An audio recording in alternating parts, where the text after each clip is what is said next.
some people have a real knack for landscape design. When traveling, Tom and I will often comment on the beautiful yards we see. He looks at the trees and shrubs, and I look at the flowers, both annual and perennial. A lovely landscape enhances the home and can even increase the property value up to 15%. Today we are going to visit a person who does such a great job of landscape design that our garden club visited her yard on a tour. Come and see why we all enjoyed it so much. Funding for Prairie Yard Garden is provided by Heartland Motor Company, providing service to Minnesota and the Dakotas for over 30 years, in the heart of truck country. Heartland Motor Company, we have your best interest at heart. Farmers Mutual Telephone Company and Federated Telephone Cooperative, proud to be powering Asira, pioneers in bringing state-of-the-art technology to our rural communities. Mark and Margaret Yakel-Julien in honor of Shalom Hill Farm, a nonprofit rural education retreat center in a beautiful prairie setting near Windham, Minnesota. And by friends of Prairie Yard Garden, a community of supporters like you who engage in the long-term growth of the series. To become a friend of Prairie Yard Garden, visit pioneer.org/PYG.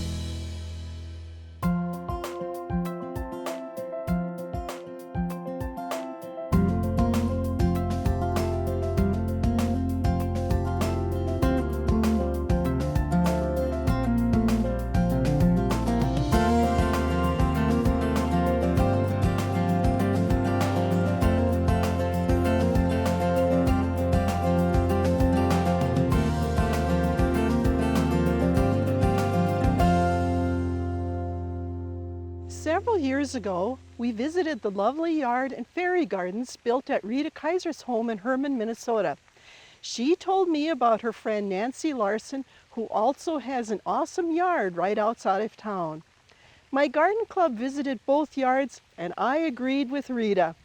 I called Nancy and asked if we could come so that our Prairie Yard and Garden viewers could see and enjoy her beautifully landscaped yard, and she said yes. Thanks so much, Nancy, for letting us come. Oh, you are very welcome, Mary. How did you get started gardening? I got started gardening when I was in college. I started out taking horticulture classes just on a whim and decided I really liked it, and from there it went to this. I have a degree in horticulture from NDSU, and I know you've had a show on Neil Holland before, and he was one of my favorite instructors. We sat many days talking about plants. Did you work in the horticulture field after school too? I did not work per se in horticulture. I did work at several nurseries, not really much more than that.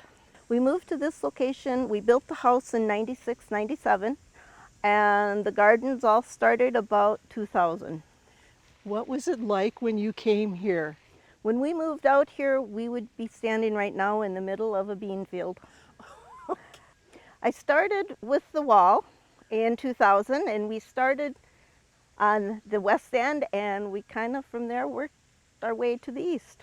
This wall was rock by rock, piece by piece, layer by layer.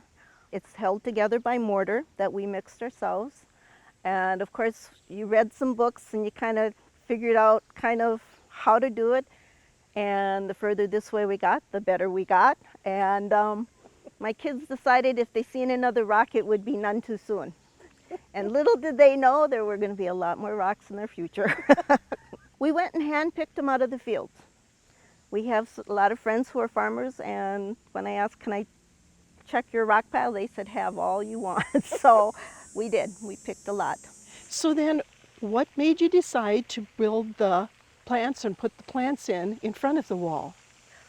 Oh, I always had that in vision when I started it, that it would be a nice backdrop for perennials and stuff. And that's what I've put in, is a lot of perennials. Anything I don't have to go back and redo every year. And this is not my only wall. I have, in my other water feature in the back in a flower bed, I have another set of walls. And that set of walls were built by my middle son, who is in masonry. His class had to do it as a project, and every 3 students had to do a brick wall. And once they were done and they were graded on it, he called and asked, Mom, do you want these? Because all we're going to do is take a sledgehammer after them and throw them in the rubbish pile.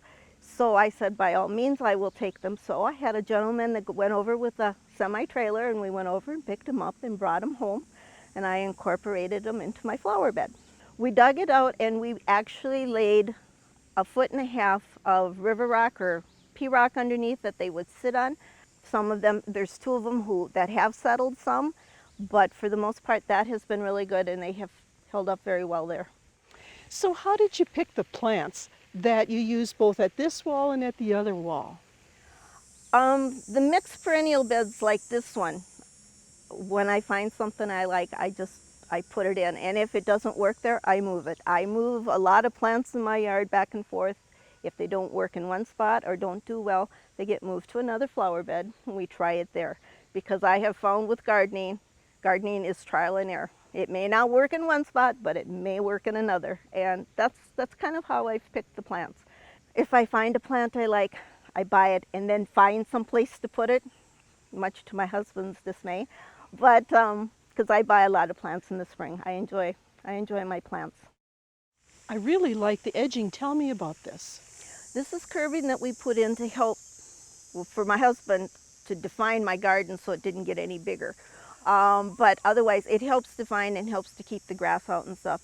And I do try and mulch my beds to help with the moisture retention and also with the weeds, because most of my flower beds, once they've been mulched, I usually do not water them very much. It has to be an extremely dry summer like last summer for me to actually start pulling hoses out and watering the beds that have been mulched. And it's a way to hold the mulch back and the grass the other side, and that's why I use the edging. So then how do you come up with the artwork that's displayed here in your beds? That's another, like my plants, if I find it and it's not too expensive, I will buy it and I will find a place for it. Some of the pieces, like the boy and the girl sitting on the wall, those came from Arizona. They were my mother's, and she did not have a spot for them. So she told me to take them, so we did, and there's other pieces. I've got a little girl with a watering can. She came from Arizona as well. And in one of the hosta beds, I have a little boy with a bird on his knee, and he came from Arizona. They cannot sit out during the winter because the cement pieces that they used on there are not made of the same cement we have up here. They will disintegrate over a couple of winters up here because of the freezing. So they get put in, and every spring they get sprayed down with a cement sealer. I see that you have some beautiful water features. Can we see those too? Yes, you can. When and how did you start building your pond? Well, this pond and several others, Mary. I have another pond and I have fountains. This pond was the first pond we put in, and as you can see, it has many rocks, and my kids said the same thing, more rocks, Mom. And it was piece by piece, and this too, read a few books, kind of got an idea, and then just kind of did it. And this one, I do not have problems with algae growth, because I believe it because it's in the shade, and this one is probably 20 years old, and I've only ever had to treat it once for algae. Now my other ponds, the one that's in the sun, full sun all day long, I usually treat every 4 weeks for algae, because I usually have algae growing. And in the fountain that I have, I was told by a young man who works with fountains that just a cap full of bleach put in the water will take care of any algae growth, and it does. So I do not have any algae growth in the fountain. We just have to deal with all of the cottonwood seeds. What kind of liner did you use for your pond? It is a 45 mil rubber liner, and that will take care of anything that might step down in it, whether it be a deer, a dog, whatever, because most of the time they will puncture the liners and stuff. Though even with the 45 mil liner, I have had deer in the very big pond that have gone in and have ended up ripping it. So then I've had to repair the liners, and there's kits to repair it, and it works out fine. I don't have any leaks with it. Do you have to add more water throughout the summer from evaporation? Yes, I do. These are recirculating ponds, both of them, the big one and the small one. This one has to be added by hose. The big pond, when we built our house, We found a sand point at 5 feet where we were going to build it, and we had to move the site. And I told them, drop down a tile, and I said, we'll put a cover on it because I think someday I'll use that. And we've got a pump in there, so when I need to add water to the pond, the big pond, I just turn the pump on there and I add fresh groundwater to it, and that pretty well sustains it. You have so many trees. How do you keep your pond clean? In the fall, they've both got skimmers, and in the fall you have to check the skimmer in the morning and in the evening, and sometimes during the day if we've had a lot of wind and the leaves are coming down. And then when it really drops and all the leaves are coming down, we just shut them down for the winter. How did you design the slope of your pond and water features? The big pond has a natural slope, which is why there's kind of a meandering stream down to it. This one we kind of built a little bit up. This was a natural for the most part, and where the bio falls, we had to build and cover it, so that's why there is a mound back here. Otherwise, the rest of them, it's all natural. So what do you do in the winter time to get ready for winter with all of your water features? With the small one, we drain completely down. We empty it completely, pull the pumps and put them in the garage. The big one, I drain down to about half and then pull the fountain and pull the pumps and then just leave it, because inevitably it will fill up again with snow melt in the spring. And then we drain in the spring, we drain them all completely down again. We clean out all the mud and muck, and then we refill them. So do you have critters that like to come and take a drink? Name them, we've got them. Right now we've got a residential skunk. We cannot seem to catch him, and he shows up every evening. We have deer, we have raccoons, we have squirrels, rabbits. Name them, we've got them. And every once in a while we have an occasional buffalo show up. We had one show up a few years back. He had gotten away from a farmer, and we found him in the yard one morning. And we've had a peacock, which we don't know where he came from, but he showed up one day. So we never know what we're going to see when we get up in the morning. Nancy, with your water features, do you have to worry about mosquitoes? In the fountains and in the ponds, no, because the water is actively running, and as it runs, they like still water.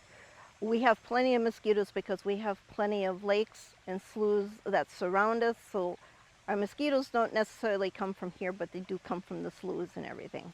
Well, this is a beautiful area. What all plants do you have around this fountain area? Well, right now it's hostas, as you can see, but in the spring it's all tulips. I underplant with tulips, and then in the spring it's tulips, and then as the tulips die back, the hostas come up and they cover the tulip leaves and stuff as they're dying back. So we have kind of a transition period there where I do have something blooming all the time. Wow, this is awesome. And I see that you have lots of flowers. Can we go see those too? We sure can.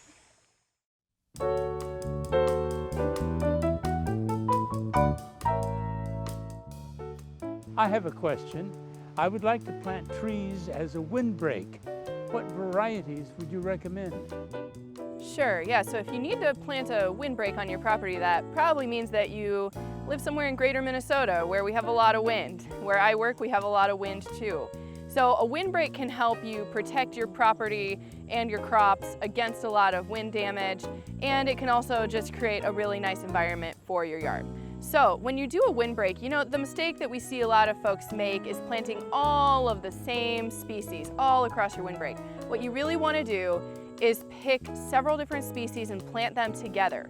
Because what happens is if a disease comes through, or if we have a really bad drought or flood that knocks out one species of your trees, you need to make sure that you've got other species there to help fill in those spaces and make sure you still have a functional windbreak.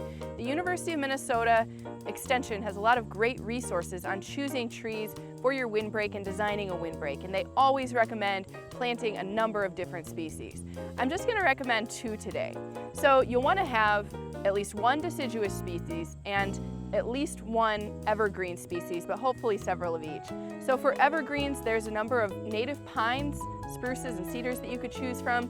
White pine is a really nice choice. It's expected to be resilient as our climate keeps changing and getting more challenging. For deciduous trees, there's a lot of options you can choose from. One is black walnut. If it's in your windbreak, you're not too worried about the nuts falling on the ground, so that's a nice place to put a black walnut tree. So, the takeaway is, when you're thinking about doing a windbreak, you're still planting in rows, but make sure you get a diversity of hardy tree species, and you're gonna have a really good windbreak that's gonna protect your property.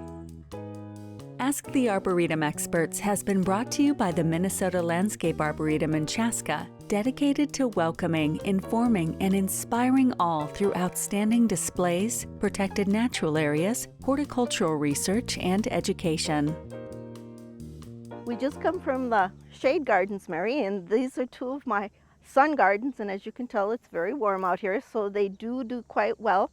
I do have a variegated yucca right here that does very well, and I have a plain yucca that just finished blooming in the other bed. And I do use different flowers for transitioning. I have actually daffodils in here that come up in the spring, and then they die back, and about that time the irises and the false indigo, they start to bloom, and as they die back, as you can see, the salvias and the daylilies and the monardas and the coneflowers, they all start to bloom as well. So I always have constant color in the whole flower bed, and that kind of is nice because you have color all summer. Well, then you have different textures in here too. What is that plant right there? It is called a teddy bear pine, and that is one I found out in North Dakota. It's a very slow growing, and it always stays that deep green. And it's been a fun plant to have.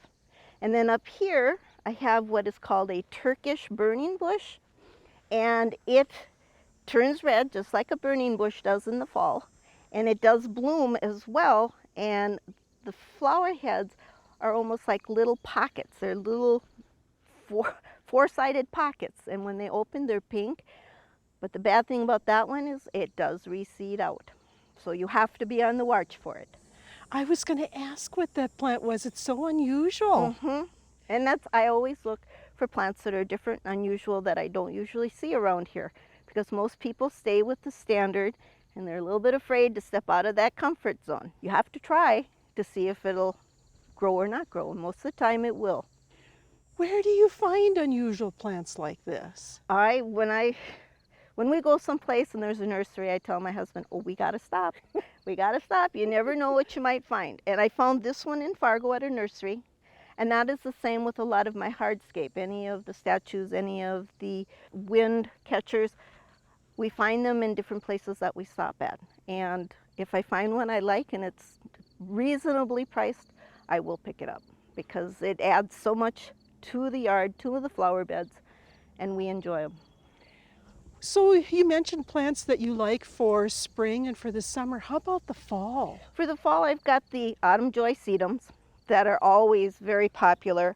I have an obedient plant that usually is quite a bit larger than what it is now, and the butterflies and the bees love them in September and October, but I don't know if it's going to get of size this year. The other things, if you cut your salvias back, now this has been cut back once already this summer, and it is reblooming again, and if we cut it back again, as long as it doesn't get too far into September, it will bloom a third time. I have the chrysanthemums that are blooming during the Septembers and the Octobers and stuff, but this year is a little bit different. I have a lot of chrysanthemums that are blooming now, which is very unusual because chrysanthemums aren't supposed to bloom until closer to September. And this one, Mary, is a salvia, and it is called Azure Snow, and it is a bicolor, and we do get 3 waves of bloom a summer out of it. Nancy, one of the things that I notice is that you do a fabulous job of incorporating different heights of plants. Yes, I do like to put like grasses in because they do give some height. The Carl Forster grass is a great one because that one I will leave up until spring, and then I will cut it back and I'll have winter interest. It gives nice movement in the wind. And then some of the shrubs and stuff also, they give different heights and kind of gives a little variation to the flower beds. Well, and really the texture too. I see kind of a blue evergreen back there. And that is a globe blue spruce. They don't say small like they say they're going to, but it has added a lot to the flower beds too. And there too, when those get to be a certain height, a lot of the plants have to be moved from them because they get too big. So then the plants get moved out, and something else gets planted. And I also incorporate other plants that are unusual for this area. I do have a prickly pear cactus as well in my flower bed, and it does quite well. It bloomed quite well this year. And eventually, as it gets bigger, you can take the blossoms from that and make prickly pear jelly. So do you have to dig that out and take it in the winter? Nope, it overwinters right there. I see a plant over there that has a most unusual top. What is that? That is a Globe Master allium. And those are the spent blossoms. They are a spring bloomer, and they have just dried down to that point. And those are the big ones. And then I've got a smaller one just in front of us that is Millennium, and they are just blooming now. And Mary, this is another sunbed I have that is pollinator friendly. I have lots of plants that the bees, the butterflies, and the hummingbirds all like. And the monarda is a very big popular one. I have butterfly weed, I have lavender. We talk about microclimates, and lavender is a good microclimate plant because lavender is not supposed to overwinter here because it's a zone 5 plant. Microclimates are where you take and produce a smaller climate within the rest of the climate. We are a zone 4 and lavender is a zone 5. But because of the protection in the winter with the trees, it produces a warmer spot. So this will overwinter here. And there's many other plants that you can do if you've got protection, whether that means the mulch also helps the roots. The trees cut the wind. They will overwinter, and you just have to try them. So you can sometimes experiment in addition to what's on the labels. Yes, you can. Okay. And there's many things that you can. I have got a Japanese maple that is growing here. That is a zone 5. It is living here, and it's doing quite well. I've also got a red bud that does quite well here as well. And they are zone 5 plants. Well, there's been some people that I won't mention the names who've tried lavender and haven't had good luck at all. So you definitely have the Yes. microclimate. Yep. So what are some of the other plants that you have for the hummingbirds too? The hummingbirds like anything with a tube. The monarda is a great one. They also like the hosta flowers because the flowers on the hostas are a tube. So I always suggest people not cut the flowers off until after they're done blooming because the hummingbirds absolutely love those flowers. Snapdragons as an annual is another one that's very good because they like that type of a flower. Now they will also go to the daisies. They will also go to the black-eyed Susan, Rebecchias. The daylilies, you'll find them there. Anything that has kind of a throat, they will go to. So do you have very many annuals in the ground too? No, I do not. I don't find, for me, because I don't do a lot of watering, I do better with them in pots because it makes me go out and water them. But in the ground, no, I do not, because I've got so many perennials. I just don't put many annuals in the ground because there's really not a whole lot of room. I do a lot in planters like the ones behind us, and they do quite well in planters, and I can make sure they get the right fertilizer and everything. And so I do my annuals in pots. I can see the hanging baskets from here, and they're absolutely gorgeous. What do you all have in those pots? They are red and white geraniums with, it's called Silver Falls. It's a draper, and that's all that's in them. And then all you have to do is snap off the old blossoms when they're done, and they come again. They are an easy annual to have. So do you cut off the blooms or do you break off the blooms? I break off the blooms. They snap off quite easily and they do quite well. I find that if you leave a little bit of the stem from the flower, they don't seem to send out another flower very fast. They will eventually, but not as fast as if you snap it off. What do you use to keep your baskets looking so beautiful? I use a water-soluble fertilizer that I mix in with the water when I water them. I happen to use Miracle Grow, and it has done very well for me. I have lots of blooms all summer long with the annuals. How often do you fertilize? I fertilize my baskets and my flowers probably once every 4 weeks, and that seems to be more than enough to keep them in full bloom. Okay, so do you do any fertilizing with your perennials at all? No, I do not actually. I use a Preem in the spring for the weeds on top of the mulch and stuff to help that. But otherwise, no, I do not fertilize it and I do not water them. They kind of are on their own unless we have an extremely dry summer. Then I might pull the hoses out and start watering. Now, I know this is going to be a hard question, but what are some of your favorite plants? Some of my favorite plants, one has to be the weeping mulberry that's up by one of the ponds. In the spring, it gets completely cut back, and I mean completely. And by the end of the summer, the branches are laying on the ground, and it's blowing in the wind, and it looks like a shaggy man with hair. Another one is a cinnamon curl birch that was an introduction from NDSU, and I have one of those, and that one is a real nice. It isn't a tall tree, it's actually quite short, but the deer love that one, so that does need to be caged up as soon as mid-September starts. One of my other ones is probably the piccolo balsam fir. That one is a nice little plant, and that one there too is an actual Zone 5 plant that I have been able to grow here too. So those are probably some of my favorites right there. Nancy, how did you get your hands on a cinnamon curls birch? Actually, I found one up in Fargo at Cheyenne Nurseries or Gardens that Neil had established, and I found it up there. I bought it from him. Well, do you have any plans for the future at all with all your beds? Oh, there's always room for more beds. Probably just kind of maintaining where I'm at. I'm not getting any younger.